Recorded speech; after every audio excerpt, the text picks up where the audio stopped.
The sound of paper tearing echoed through the glass, walled room like a cold blade cutting through the air.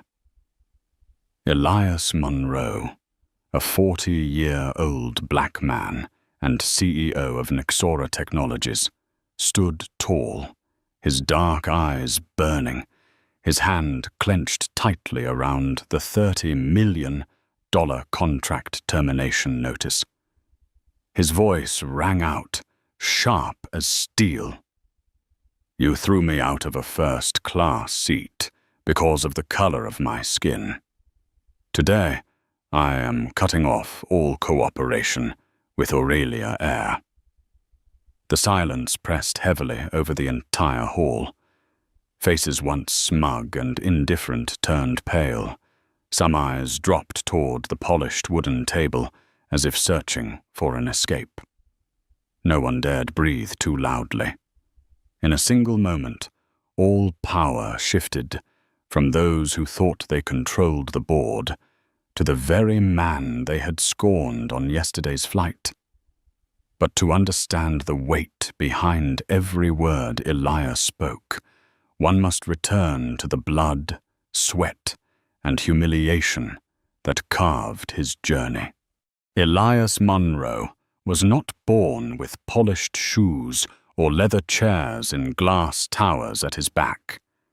He came from South Chicago, where ambulance sirens rang more often than church bells, where children learned to dodge violence before they learned to write their first letters. His father, a worn-down man, was sentenced to prison when Elias was just 7, the punishment harsher because of the color of his skin. His mother, Gloria, worked 3 jobs at once, cleaning houses, running a cash register on night shifts, then selling at flea markets the next morning. Her hands were calloused, her eyes shadowed with fatigue. Yet each night she whispered to her son as she tucked him in, "You must be different from them. You must go further than I ever could." In their cramped apartment, the only light came from an old desk lamp. Elias bent over math books for hours into the night, long after the neighborhood sank into darkness. He studied with the desperation of someone who knew knowledge was the only key that could unlock the prison of his life. Years later, that effort blossomed into a partial scholarship to MIT.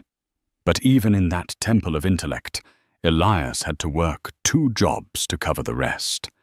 Days in lectures, nights scrubbing kitchens, weekends on overnight shifts in laboratories. His white classmates, less talented, landed contracts with ease from major firms. He, with a flawless transcript and groundbreaking innovations, received rejection letter after rejection letter. The silence of the job market said more than words. They did not believe a black man could lead the technology of the future. Yet Elias refused to quit. In a shoebox apartment, he spread a thin mattress on the floor, lived on instant noodles for weeks, and juggled maxed-out credit cards. There he wrote line after line of code, building the algorithms that would later become the foundation of Nexora Technologies. 12 years later, Nexora had become a $2 billion tech empire, leading the world in artificial intelligence solutions for supply chain management. Elias himself stood as a living symbol of the American dream, a dream he had fought for and clawed into existence inch by inch.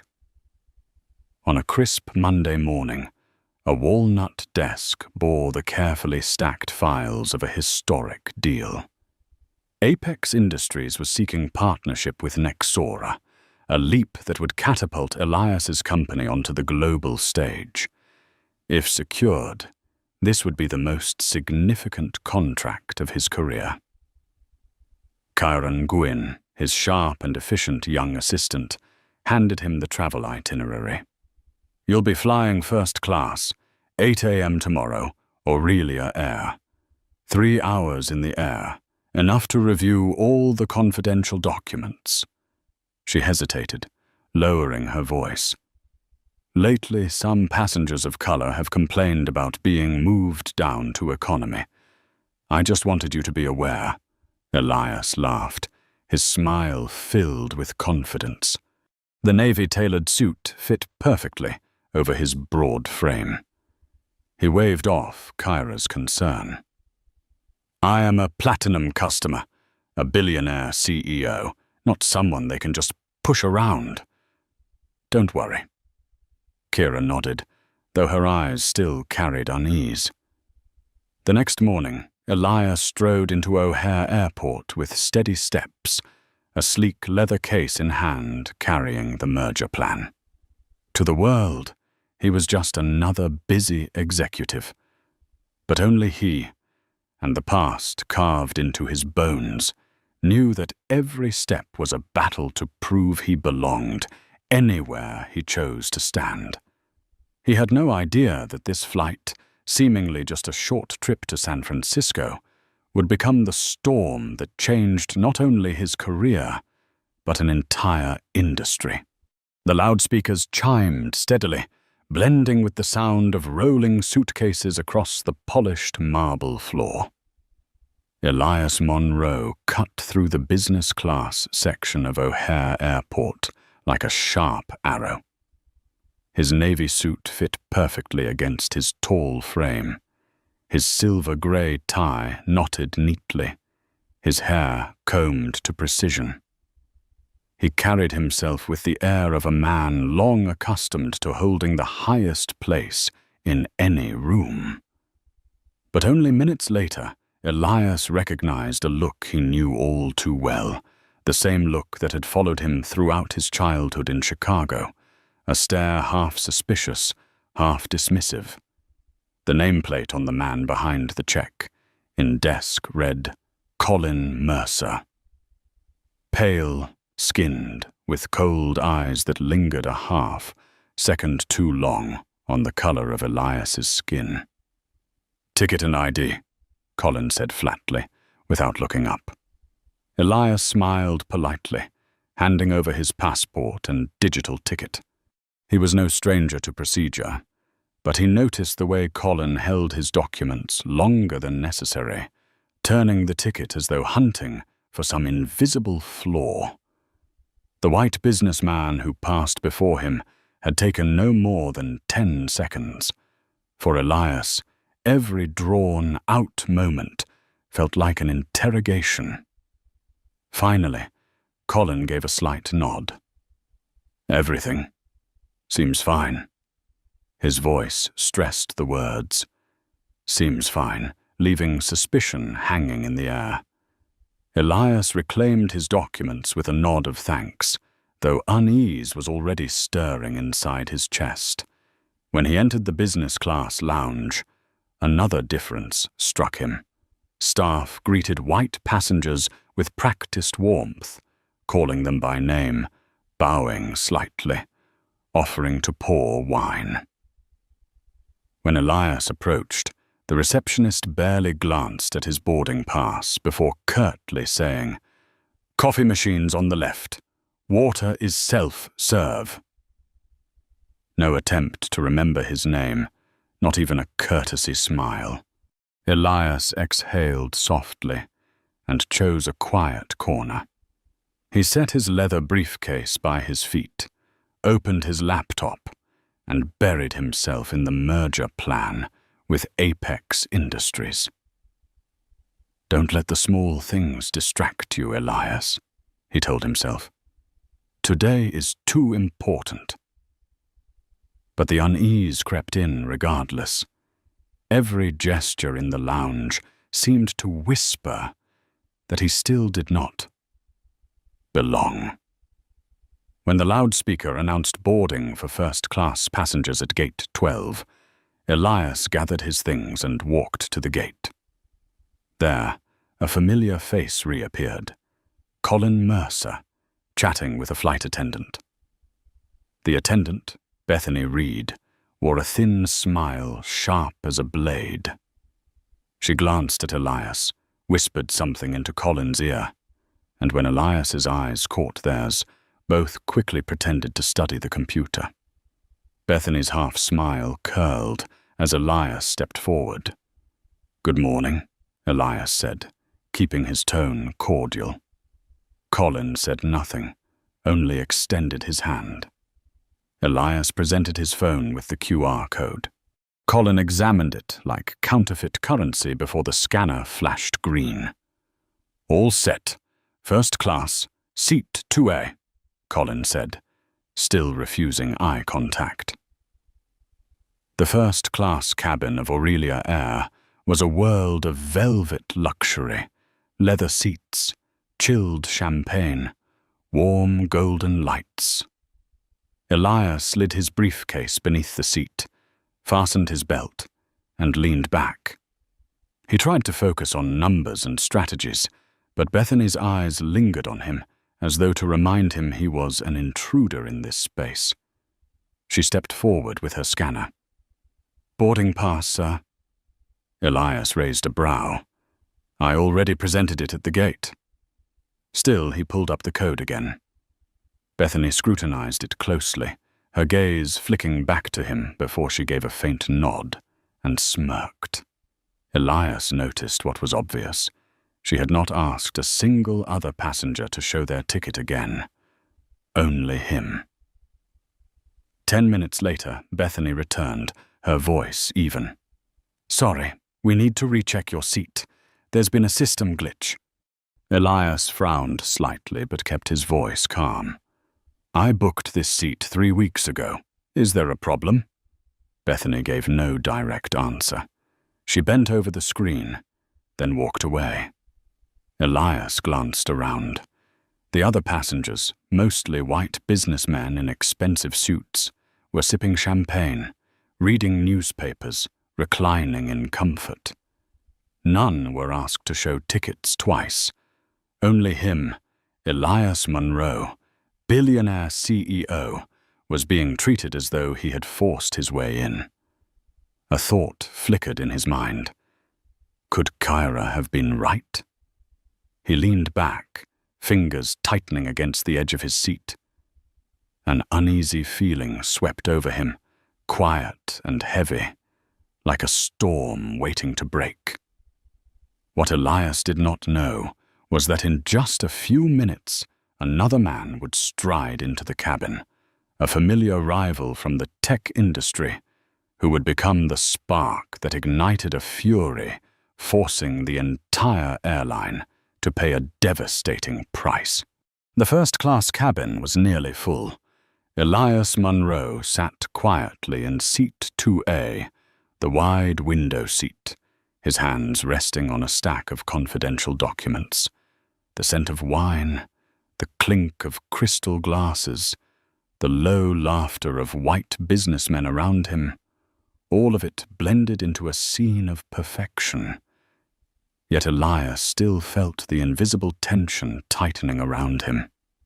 Bethany Reed returned. This time her demeanor was no longer casual. Her voice was steady, deliberate, almost as though she were reading from a script. "Mr. Monroe, I'm sorry. There's been a system error. Your seat is not 2A. You've been reassigned to row 28, economy class." The air in the cabin froze. A few curious eyes turned toward Elias. He raised his brows, his voice low and precise. "Row 28. This is the confirmation I received from your airline. Seat 2A, first class. I paid for it. Right here." He pulled up his phone, the screen glowing with the confirmation email, the seat number displayed clearly. He held it out to Bethany. She glanced at it for only a second before closing her tablet and replying coldly, "Our system doesn't match. I'll need you to move immediately and make this seat available for the passenger who booked it." Just then, hurried footsteps echoed down the aisle. A man appeared, breathless but exuding confidence. His suit was slightly wrinkled, his tie crooked, his phone still pressed to his ear. His booming voice carried across the cabin. "Did you hear me? I have to be on this flight. Don't let Carter deal fall apart because I can't make it to Geneva." Elias didn't need more than a glance to recognize him. Lucas Grant, Vice President of Vector Tech, Nexora's fiercest rival.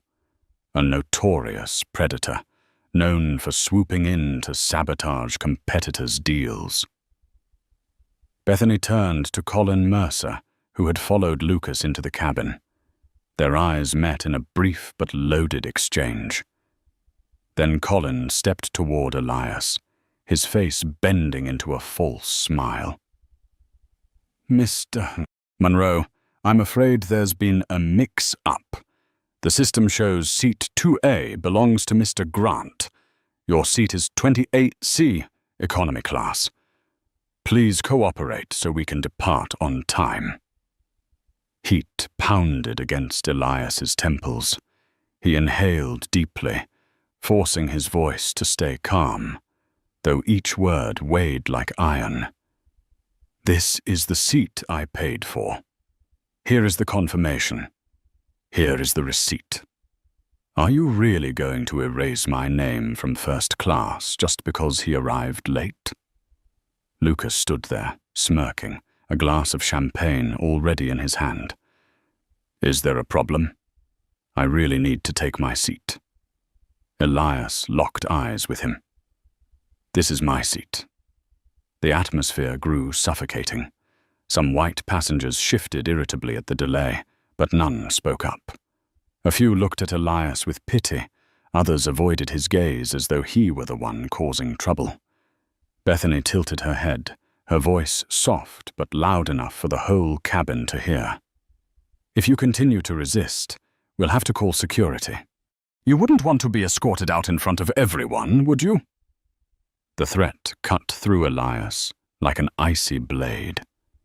In that instant, he remembered his mother, bent over scrubbing floors under dim lights, whispering to her son, "Never let them break you." Elias closed his eyes, then opened them. He saw the choices clearly. Fight to the end, risk being dragged off the plane, and miss the apex meeting. Or swallow the humiliation, move to economy, and keep the billion-dollar deal alive. He chose the latter, not out of fear, but because he knew. Whether it was revenge or justice, timing was everything. His voice rasped from the effort of restraint. "I want the full names of everyone involved. I will be demanding an official written explanation from this airline." Bethany smirked, nodding as though his words meant nothing. Elias rose.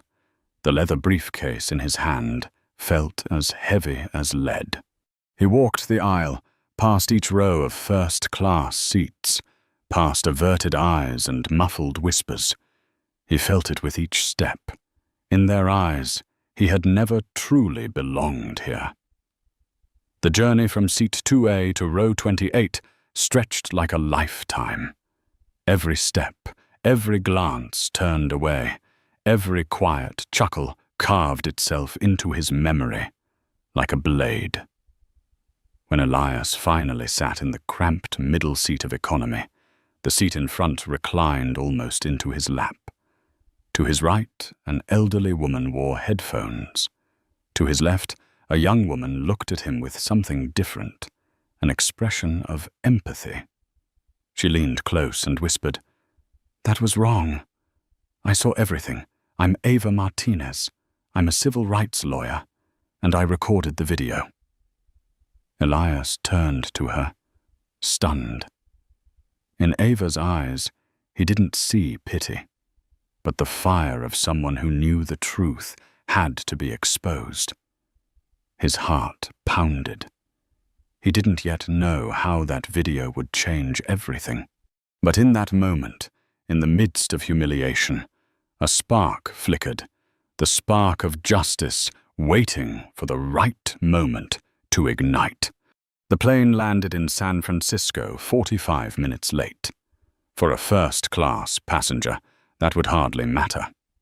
They would disembark quickly, take their private car, and still make it to their meeting on time. But not Elias Munro. Pushed down to seat 28C, he had to wait as dozens of rows shuffled one by one through the narrow aisle. Each passing minute felt like a blade twisting into his stomach. By the time Elias finally stepped off the plane, the clock had passed 10 a.m. He rushed into the crowded taxi line. On the way, his phone rang. The receptionist from Apex spoke through the speaker, her voice uneasy. "Mr. Munro, the Apex board has been waiting for over 15 minutes. They're beginning to wonder if you're still coming." Elias closed his eyes, hiding his heavy breathing. "Please tell them I'm on my way. I'll be there as soon as possible." But inside, he knew. A first meeting demanded punctuality as the most basic courtesy. And he had failed, not from carelessness, but from humiliation disguised as a system error. When Elias entered the gleaming glass headquarters of Apex Industries, the clock was nearing 10:30. The receptionist led him into the boardroom. There, 5 stern faces were already waiting. 4 vice presidents and CEO Jonathan Reed, a man infamous for his severity. Reed tapped his fingers on the table, his eyes cold as steel. "Mr. Munro, we were beginning to think you had changed your mind." Elias straightened his tie, forcing composure. "I apologize. There was an unexpected incident on my flight that delayed me. I take full responsibility." No one replied. The air in the room thickened with suspicion. Elias powered up the projector, beginning his presentation. But in his mind, images kept colliding. Bethany's sneering smile, Colin's false politeness, and Lucas Grant sipping champagne in seat 2A.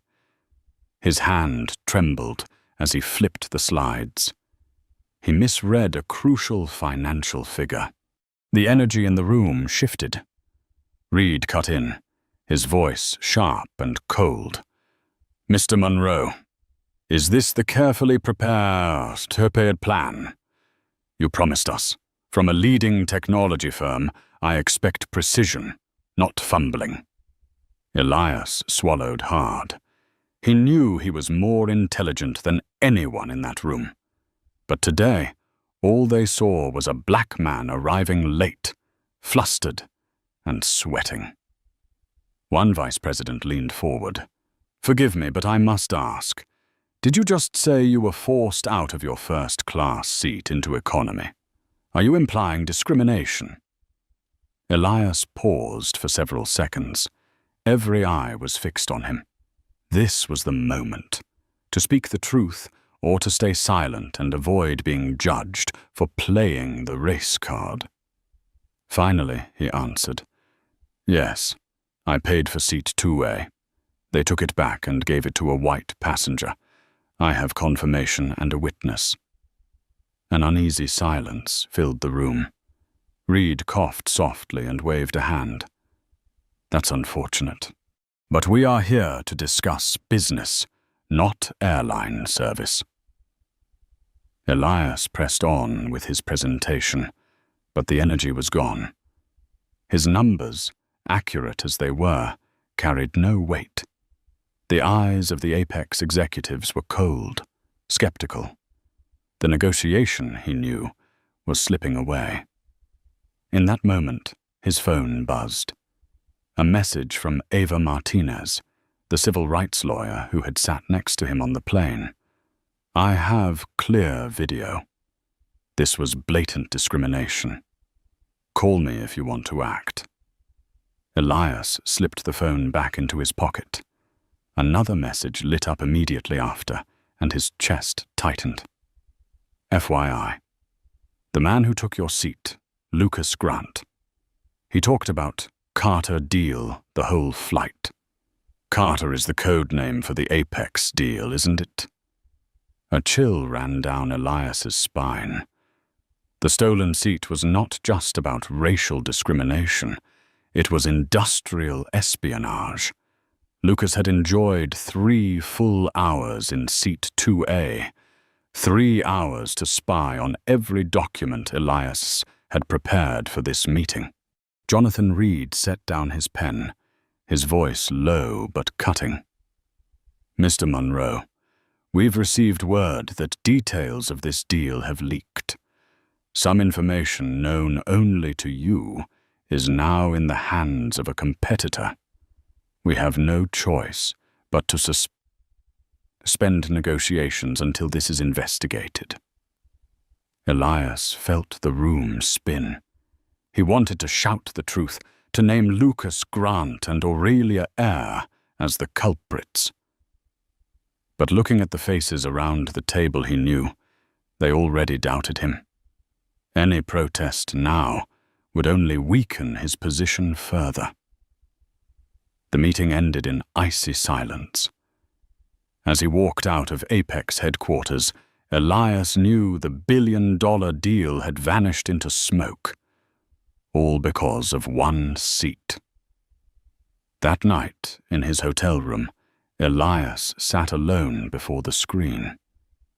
Ava's video played, the moment he was forced out of first class, Bethany's mocking tone in the service cabin, Colin's insistence of a system error.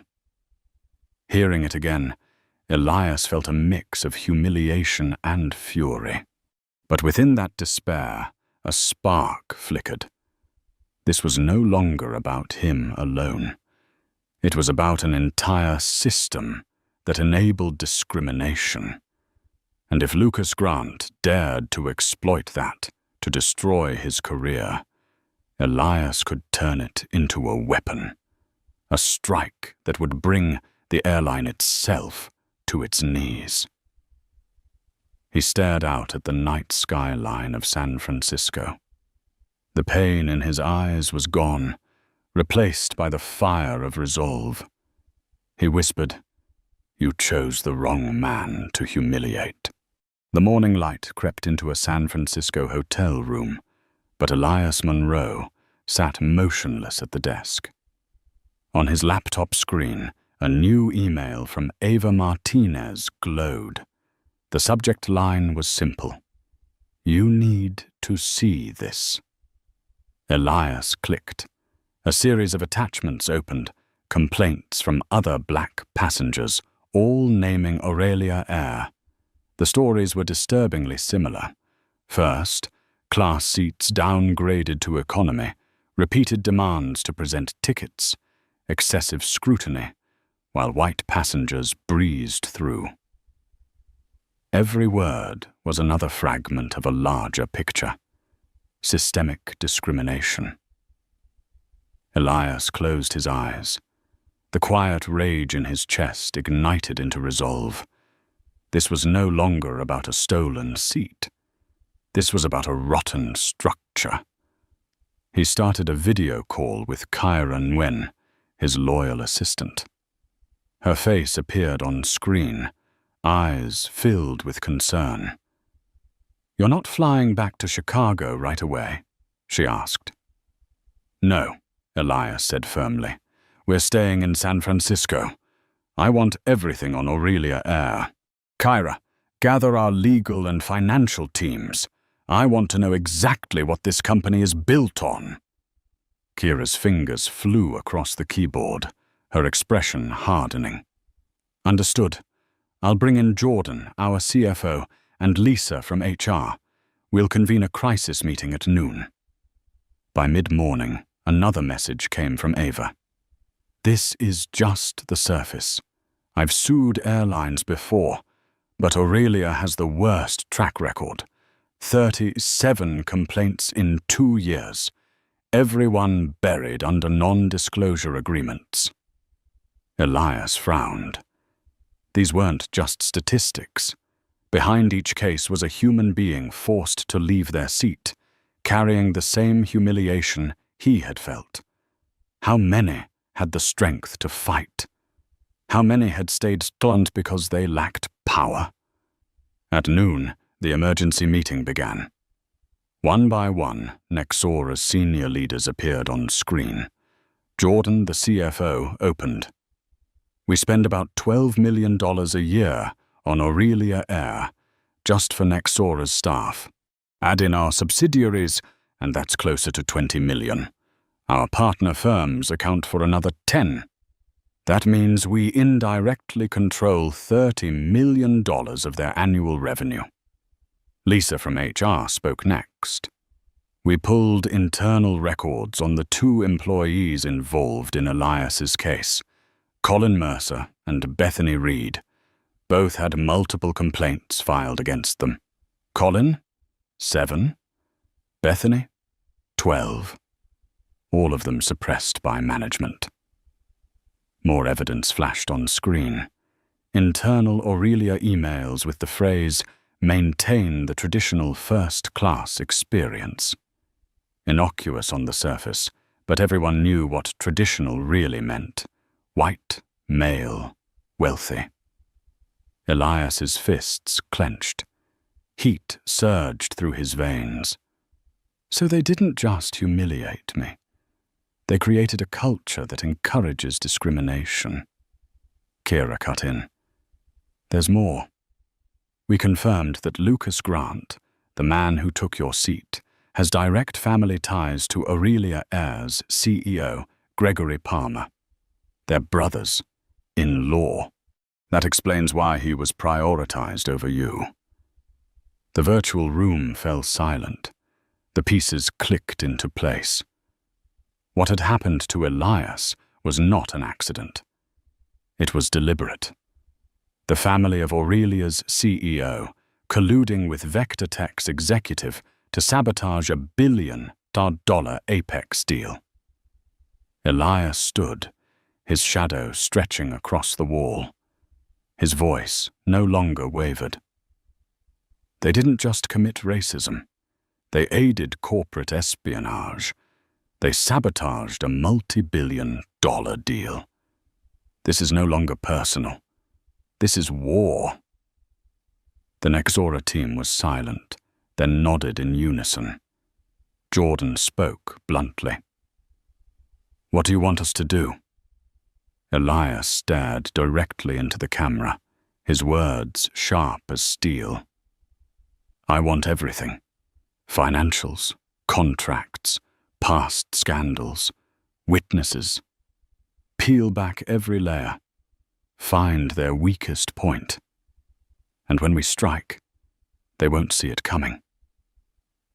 That night, alone in his hotel room, Elias replayed Ava's video.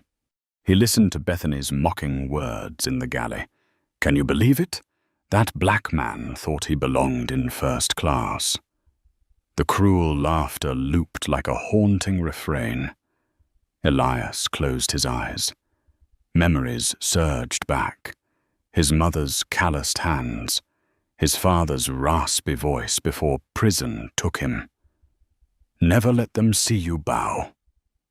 Tears welled up, but only for a moment. Elias wiped them dry and lifted his head. He knew this was the moment to turn humiliation into power. He whispered into the night, carving the vow into the air itself. They humiliated the wrong man.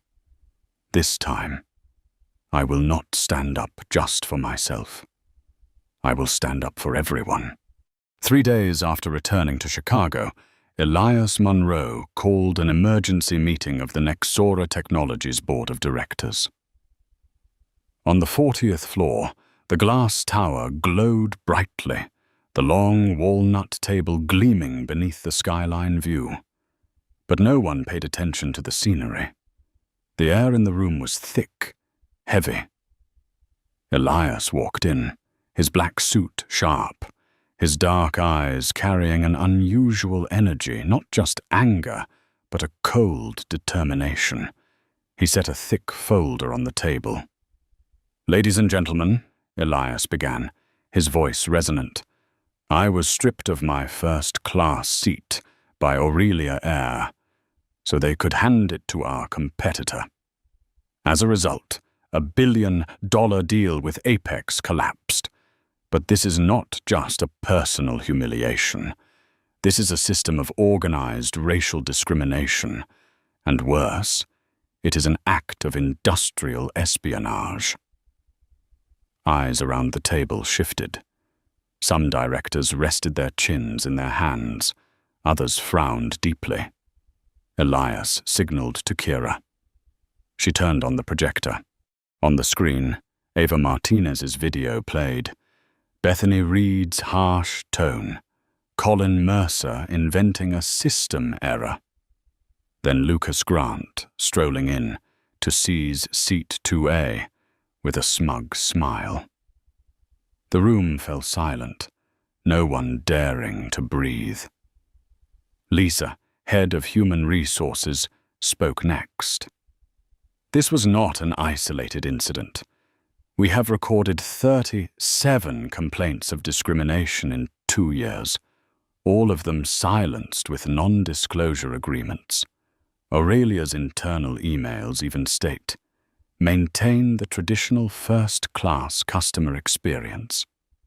Vanessa Wright, a long-serving board member, tapped her finger lightly on the table.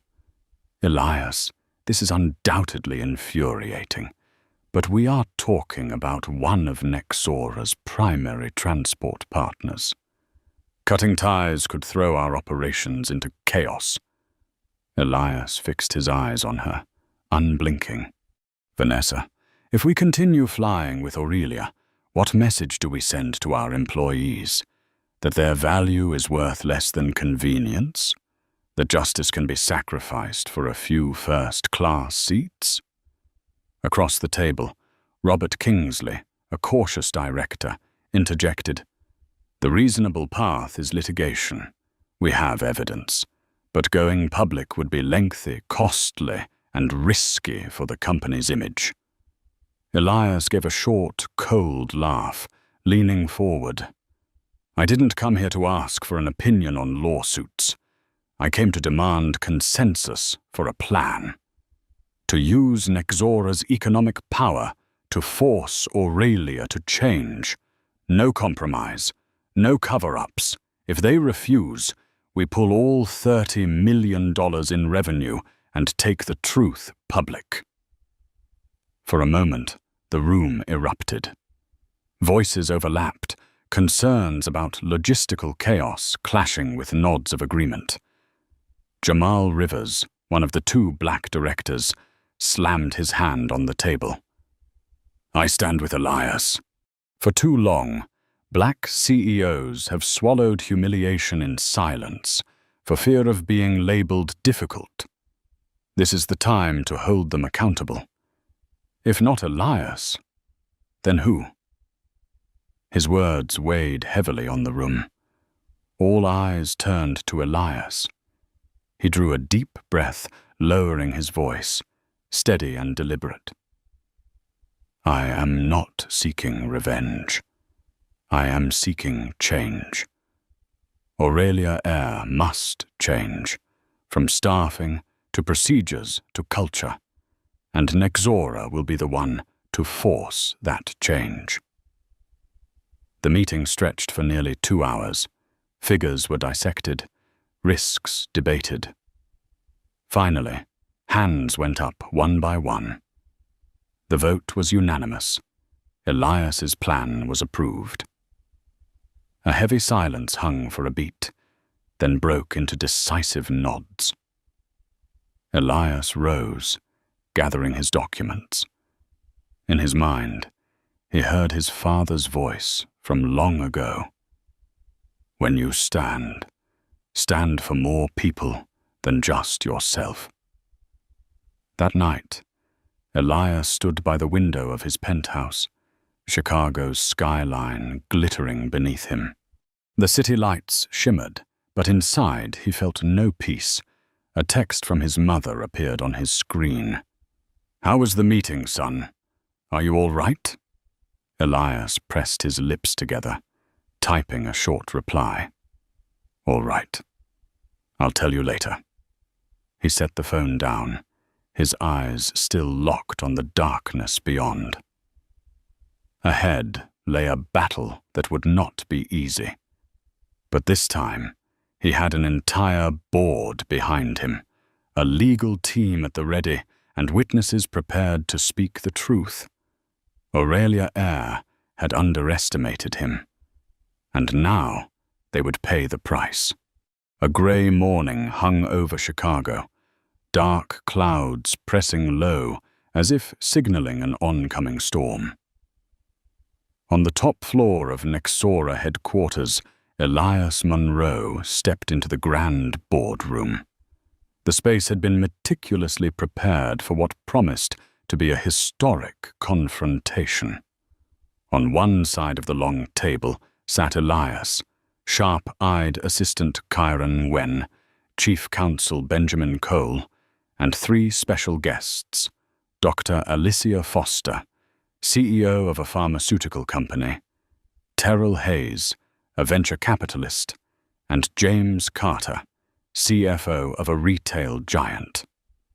All three were black leaders who had endured experiences eerily similar to Elias, being downgraded from first class or publicly humiliated by Aurelia Eyre. In the corner, a technical crew made final checks on the cameras.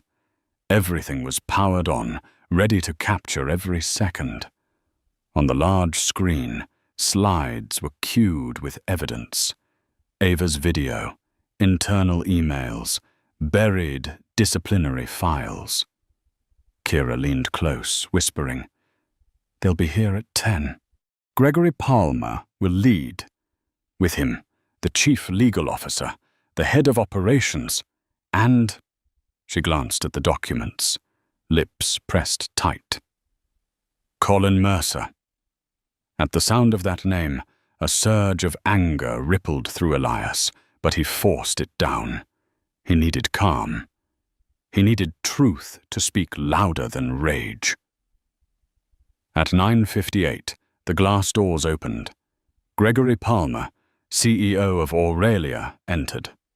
Tall, silver-haired, dressed in a perfectly tailored suit, his expression carried the familiar pride of a man used to owning every room he walked into. Behind him came Diane Schultz, Chief Counsel, Michael Bennett, Head of Customer Experience, and Colin Mercer, his face a mask of cold indifference, though his restless eyes betrayed unease. Palmer extended a hand with a practiced smile. "Mayor Monroe, thank you for inviting us. We value our relationship with Nexora." Elias shook his hand, but did not return the smile. His words were curt. "Please sit. We're not here to discuss contracts today. We're here to discuss justice." The air froze solid. Elias did not take his seat immediately. He pressed the remote, and the screen lit up. Footage played of Bethany Reed interrogating him, followed by Colin declaring a system error. The recording was crisp, the audio undeniable. "Your seat is 28C. Every gaze shifted toward Colin. His face flushed crimson, though he tried to steady his voice. "That was just a rare mistake," Elias cut him off. "Rare? Then what do you call 37 complaints in the last 2 years? All with the same pattern. Black passengers downgraded, harassed, while white passengers were given preference." Kyra advanced to the next slide. Internal emails with chilling lines highlighted maintain the traditional first-class customer experience. Diane Schultz's brow furrowed. "These are internal documents. Where did you—" "From your own people," Elias replied, his tone calm but his eyes sharp as blades. "Employees who could no longer stomach your toxic culture." Palmer's face remained controlled, his voice smooth. "Mr. Monroe, if there truly was an issue, we're willing to offer fair compensation for the poor service you encountered." Elias laughed, the sound dry and cutting, filling the room. "Fair compensation? Another hush payment? Just like the 30. 7 before it? No, Mr. Palmer. This is no longer a personal grievance. This is a systemic crime. And this time, we will not be silent." He gestured. The doors opened, and Ava Martinez entered, dressed in a black suit carrying a folder. She took a seat beside Benjamin Cole, nodding at Elias. "This is Ava Martinez, a civil rights attorney," Elias announced. "She was a direct witness on that flight and recorded everything." The room sank into heavy silence. Colin broke first, sweat beading on his forehead, lips trembling. This is staged." Ava fixed her eyes on him, her voice sharp and cold. "Staged? I was in seat 28B, right beside Mr. Monroe. My video has timestamps, unedited audio, and I have additional recordings from the galley where you laughed about a black passenger thinking he belonged in first class. Do you want me to play those now?" Colin's mouth clamped shut, his eyes darting wildly. Palmer furrowed his brow, trying to wrest back control. "Mr. Monroe, I understand your anger, but going public with this would damage both sides. Instead, we can negotiate." Elias slammed the folder on the table, his voice thunderous. "No, Mr. Palmer. This is not negotiation. This is an ultimatum. Either Aurelia reforms from the ground up, staffing, procedures, culture, or tomorrow I release every piece of evidence to the press, and Nexora, along with 6 major partners, will withdraw $30 million from your hands." The room fell into suffocating silence. Gregory Palmer, the man who had once ruled the skies of the airline industry with arrogance, was, for the first time in years, no longer in control. Elias sat down, his words slow, deliberate, each one heavy as stone. "You came here today, thinking you could bargain. But I don't need to bargain. I have the truth. I have the evidence. And I have the economic power to bring you to your knees." He locked eyes with Palmer. "You thought I was just a black passenger pushed back to row 20-8. But today, I sit in the highest seat of all, the one that decides your company's fate." The air in the room erupted, not with noise, but with a silence so tense it strangled breath.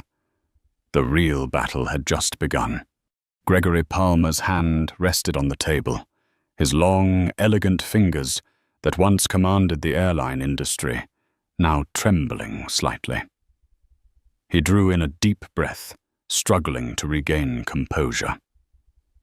"Mr. Monroe, what you have presented is truly grave, but I believe we can find a middle ground, a substantial settlement, lifetime privileges for you, perhaps even a seat on Aurelia's elite customer advisory board."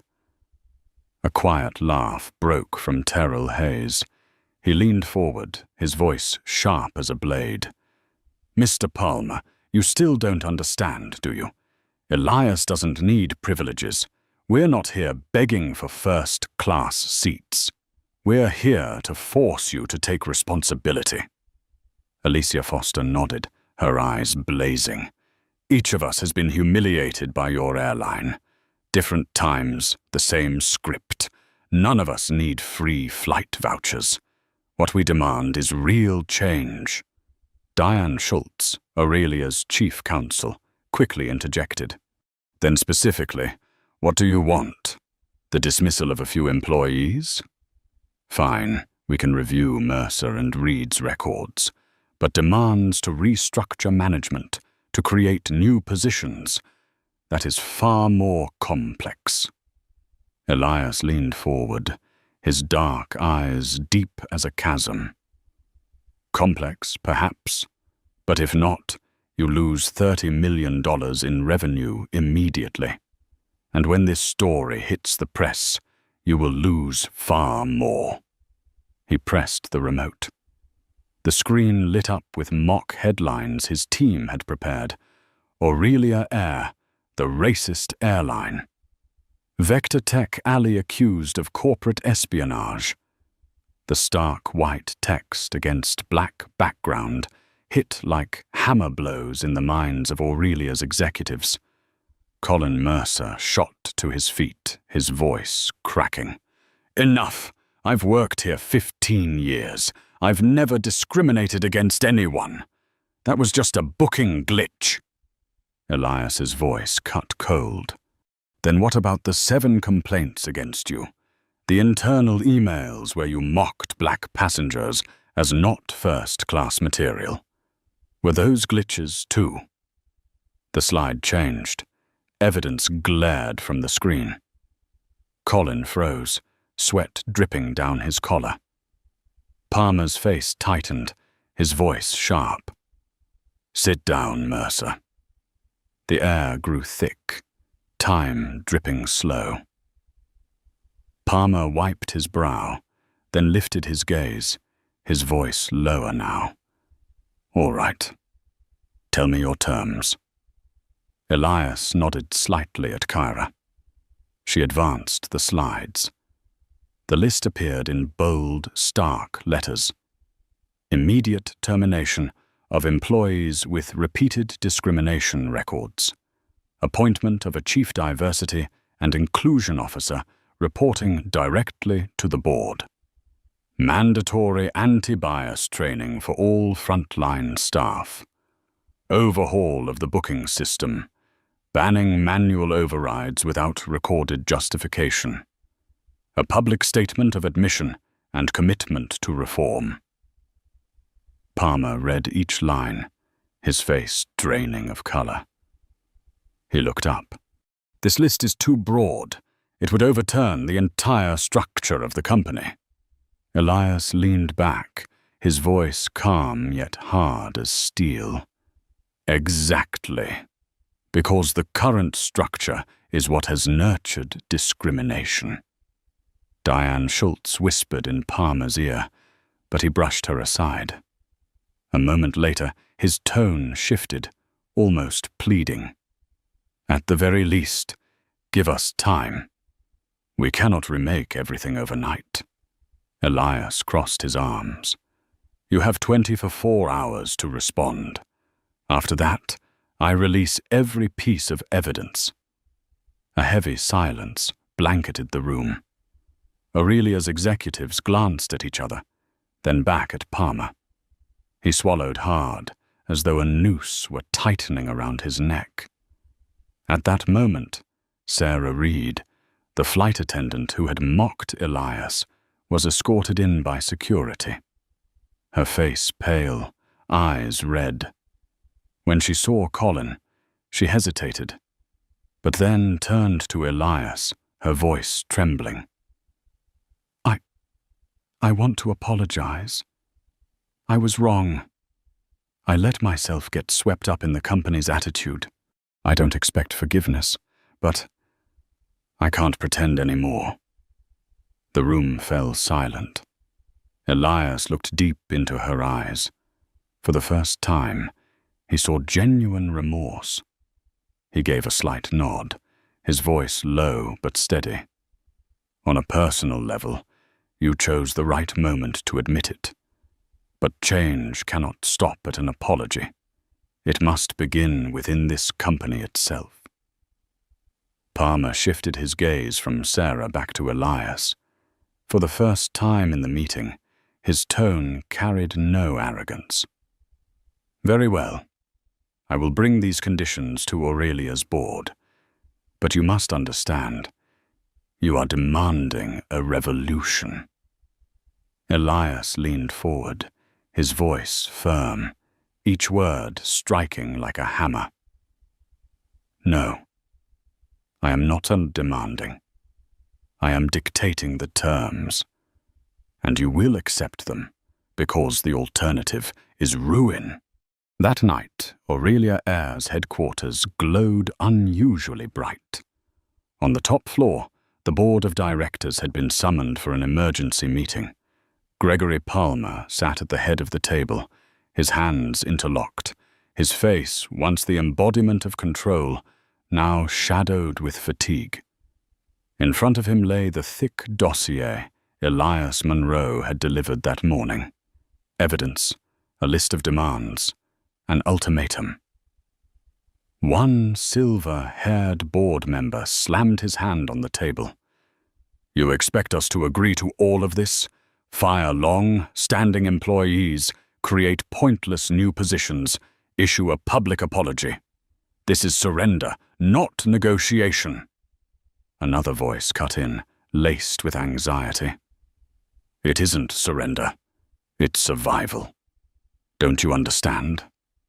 If Nexora and their 6 partners pull out, we lose $30 million overnight. Our last quarterly report was already down 15%. Do we even have enough cash to cover the new fleet payments?" The words poured gasoline onto the fire. The room erupted in shouting, anger, and fear colliding.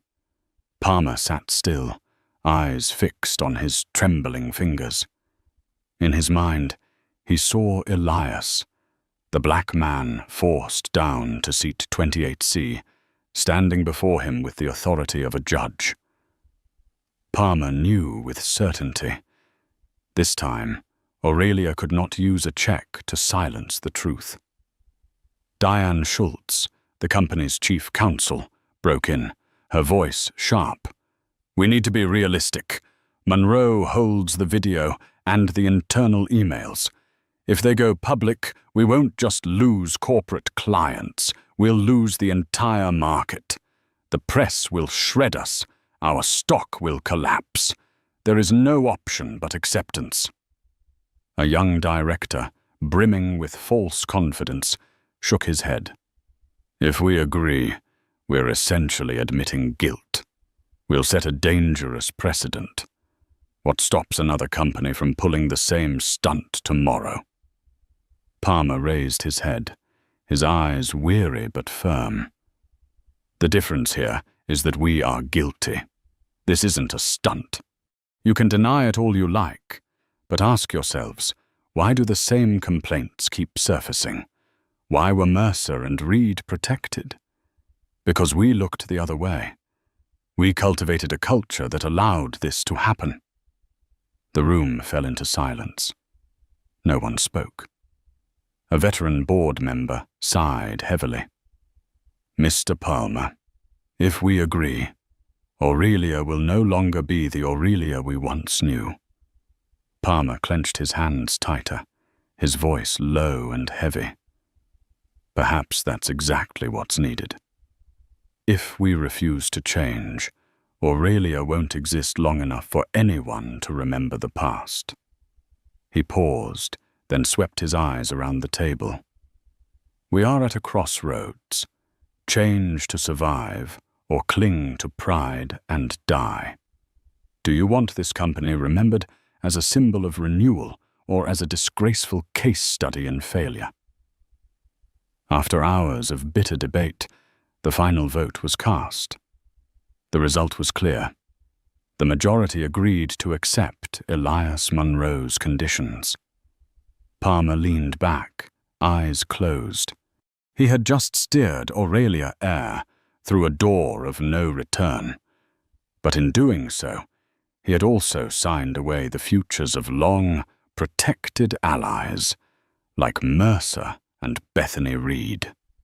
The next morning, Gregory Palmer and his executive team returned to Nexora's headquarters. The grand conference room was lit once again. Elias sat waiting, his posture straight, his eyes fixed on the door. Palmer entered, his face stripped of its diplomatic smile. He placed a folder on the table. "The board of Aurelia has decided. We accept your terms with 2 minor adjustments.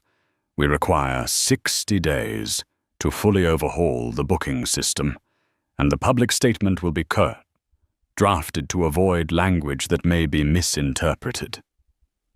Elias exchanged glances with Kyra and Benjamin, then nodded. "Fine.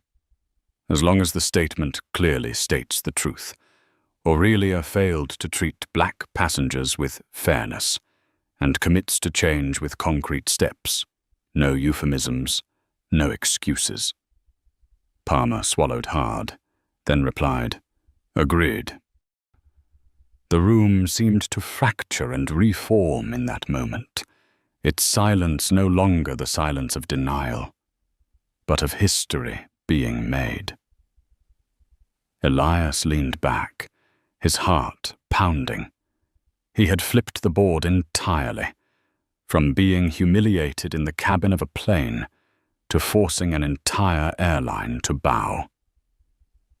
Dr. Alicia Foster leaned toward him and whispered, "You just turned the page of history, Elias." He did not answer. He only gazed out the tall glass windows where Chicago gleamed under new sunlight. In his heart, his father's voice echoed, "When you stand, stand for more than yourself." 2 weeks after the historic confrontation, the news exploded across every front page. "Aurelia Air issues public apology and announces full-scale reform," blared the Wall Street Journal. The article detailed the airline's commitments: the termination of Colin Mercer and Bethany Reed, the appointment of a chief diversity and inclusion officer, and the complete overhaul of its booking system. On television, Gregory Palmer stood before dozens of cameras, his voice trembling. "We admit our mistakes, and we commit to change so that no passenger will ever again face such unfair treatment." Behind those words was the immense pressure from Elias Monroe and Nexora Technologies. The world called it the 2A Ultimatum, the event that had shaken the entire airline industry. In Nexora's high-rise office, Elias watched the broadcast with only the faintest curve of his lips. He was not triumphant, nor celebratory. What he felt was a quiet certainty that a measure of justice had been restored. Kyra entered, carrying a steaming cup of coffee. "They just released the numbers. Passenger satisfaction among minorities has risen 20% in just 2 weeks. Other airlines are starting to conduct their own reviews to avoid becoming the next example." Elias nodded slightly. "That's the effect I wanted. Not just Aurelia, but the entire industry."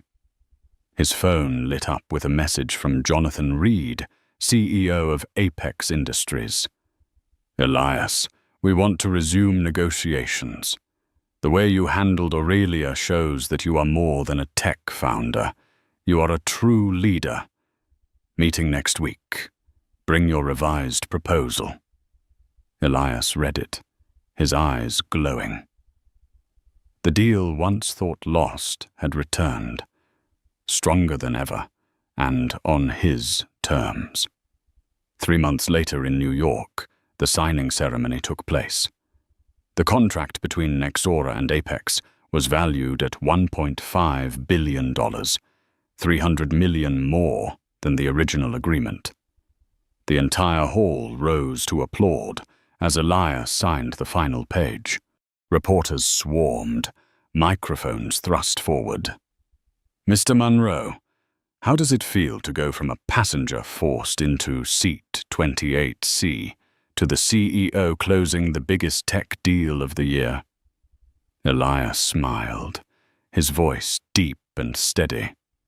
"It feels like sometimes personal humiliation becomes the spark for change. I didn't stand just for myself. I stood for everyone who has ever been pushed aside because someone thought they didn't belong. Meanwhile, Aurelia Air was changing day by day.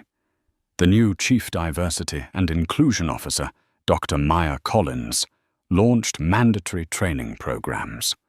At first, many employees resisted, but gradually the culture began to shift. The company's internal reports showed complaints dropping to the lowest level in a decade.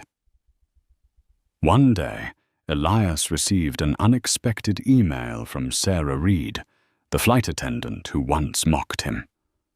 I attended the training.